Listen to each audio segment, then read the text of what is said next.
बच्चों, आज हम कक्षा छठवीं विषय सामाजिक विज्ञान में हम लोग कल इतिहास में पढ़ रहे थे। सिंधु घाटी की सभ्यता है ना, वो आधा हुआ था। ठीक है, उसको आज पूरा करेंगे।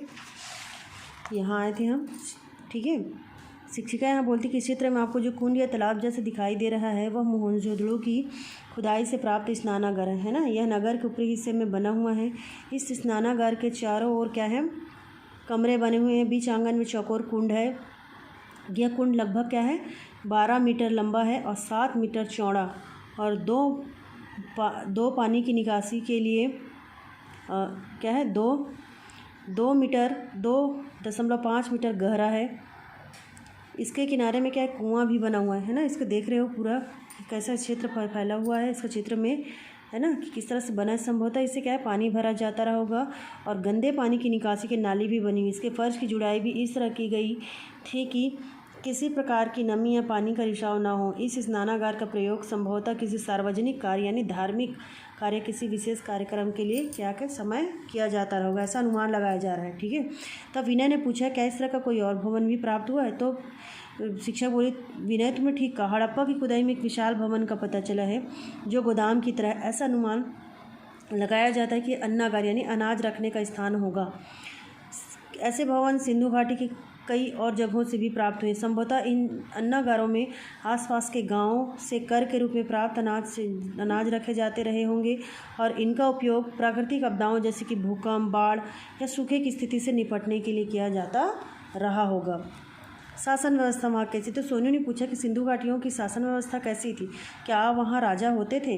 तब शिक्षिका बोली, बच्चों, उन शहरों में कुछ भवन बड़े थे और कुछ एक परकोटे से घिरे थे। लगभग सभी शहरों में एक ऊंची बस्ती होती थी जिसमें प्रमुख भवन हुआ करते थे। ऐसा अनुमान लगाया जाता है कि वहाँ एक वर्ग शासकों का था जो शासन चलाते होंगे। संभवतः केंद्रीय शासन व्यवस्था रही होगी जिसके अधीन अन्य छोटे छोटे प्रांत होते रहे होंगे। वहाँ राजा होते थे या नहीं, हमें सही पता नहीं है, किंतु कुछ मूर्तियों को देखकर लगता है कि वे उनके राजाओं के रहे होंगे। देखो अब वहाँ के काम धंधे कैसे थे। तो मोनू ने पूछा कि सिंधु घाटी क्या क्या काम धंधे करते थे।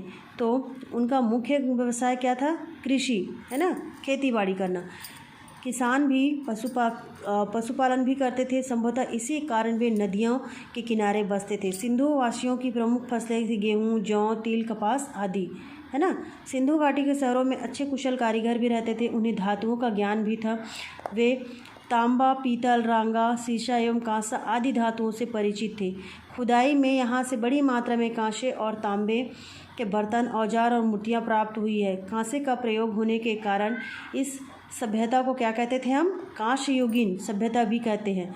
लेकिन इन्हें लोहे का ज्ञान नहीं था। इस कारण दैनिक जीवन में पत्थरों से बने औजारों का काफ़ी महत्व था। औजारों के अलावा सिंधु घाटी के लोग रंग बिरंगे कीमती पत्थरों के बारीक मनके से माला बनाते थे और समुद्री सीपों व शंखों से चूड़ियाँ भी बनाते थे, है ना। समुद्री सीप देखते होंगे, शंख, उससे चूड़ी, और क्या बनाते, समुद्री सीपों से शंखों से चूड़ियाँ बनाते थे वो लोग।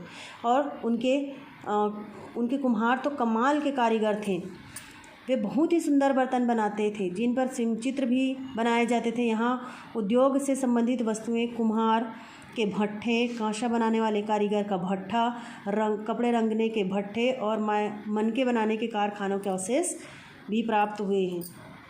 ठीक है, तो व्यापार वहाँ पे था। सिंधु घाटी वासियों का व्यापार भी उन्नत अवस्था में था। यहाँ आंतरिक एवं विदेशी दोनों तरह के व्यापार होते थे, है ना।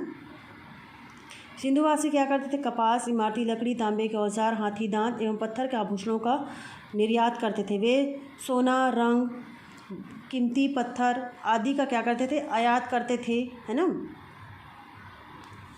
आदि का वो आयात करते थे। और विदेशी व्यापार में क्या करते थे, विदेशी दांत एवं पत्थर के आभूषणों का वो निर्यात करते थे। वे सोना, रंग बिरंगे कीमती पत्थर आदि का आयात करते थे। ठीक है, विदेशी व्यापार में क्या करते थे, विदेशी व्यापार में मेसोपोटामिया के शहर जो थे प्रमुख केंद्र थे वो, और आंतरिक जल एवं थल दोनों मार्गों से, और विदेशी व्यापार मुख्य रूप से जल मार्ग से होता था। लोथल की खुदाई से नाव का एक नमूना एवं गोदी के अवशेष प्राप्त हुए हैं। इसके आधार पर हम कह सकते हैं कि लोथल से जलमार्ग द्वारा व्यापार होता था। काजू ने पूछा, तो गोदी किसे कहते हैं? तो शिक्षिका बोली, आपने ठीक पूछा, गोदी इस स्थान को कहते हैं जहाँ समुद्र नदी किनारे सामान चढ़ाने और उतारने के लिए जहाज़ खड़ा किया जाता है। गोदी, यहाँ टिक लगा लेना, गोदी किसे कहते हैं, ठीक है। और यह आधुनिक बंदरगाह का छोटा रूप होता है। लोथल को हम बंदरगाह नगर भी कह सकते हैं, ठीक है। यहाँ देख रहे हो मोहनजोदड़ो शहर की सड़क नालियाँ कैसी बनी हुई हैं, ठीक है। अब हम देखेंगे यहाँ पे उनका खान पान रहन सहन कैसा था, ठीक है।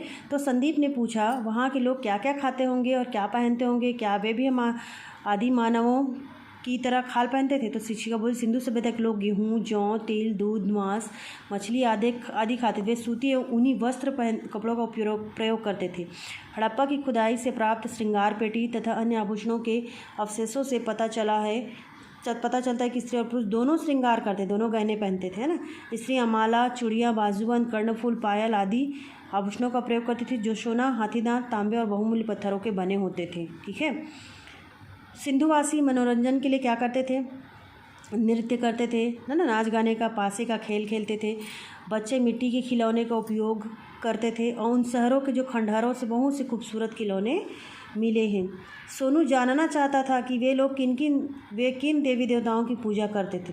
तो शिक्षिका ने समझाया कि सिंधु सभ्यता के अवशेषों से प्राप्त वस्तुओं से लोगों के धर्म के संबंध में भी पता चलता है। यहाँ मातृ देवी की बहुत सी मूर्तियाँ प्राप्त हुई जिनसे यह माना जाता है कि वे मातृ देवी की पूजा करते थे। हड़प्पा में 3 मुँह वाली आकृति की एक मोहर भी प्राप्त हुई है ना, 3 मुँह वाली, जिसके सिर पर सिंह का मुकुट है और चारों तरफ शेर, हाथी, गेंडा और हिरण के चित्र बने हुए हैं। माना जाता है कि वह पशुपति या शिव का कोई पूर्व रूप रहा होगा।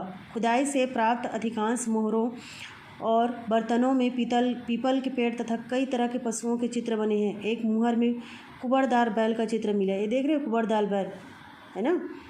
इन बातों से लगता है कि वे वृक्ष पूजा एवं पशु पूजा भी करते थे।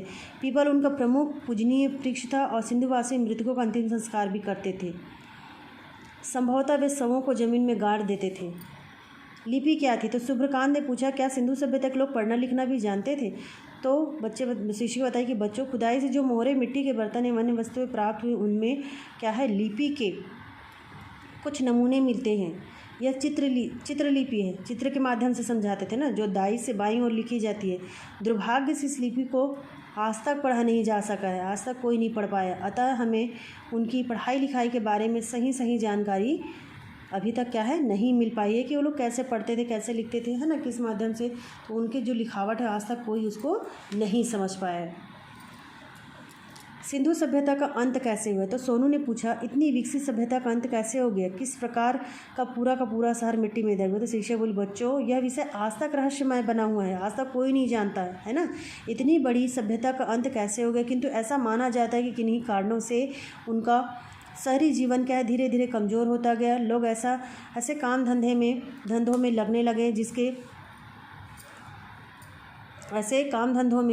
लगने लगे जिससे के लिए शहरों में क्या है, बसकर रहना जरूरी नहीं रहा होगा। इस कारण इन शहरों की आबादी क्या है, घटने लगी होगी और शहर समय के साथ नष्ट हो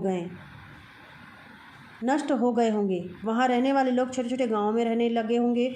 कुछ विद्वान यह भी मानते हैं कि बाढ़ या भूकंप जैसे किसी प्राकृतिक उथल पुथल के कारण सिंधुवासी धीरे धीरे वह स्थान छोड़कर चले गए होंगे। वे सभी बातें सुनकर बच्चों को बहुत आश्चर्य हुआ। सब सिंधु घाटी से शहर कैसे थे, कैसे खत्म हुए होंगे, इन बातों पर चर्चा करते हुए अपने अपने वो लोग घर चले गए। ठीक है, ये हमारा भी पार्ट कंप्लीट हुआ।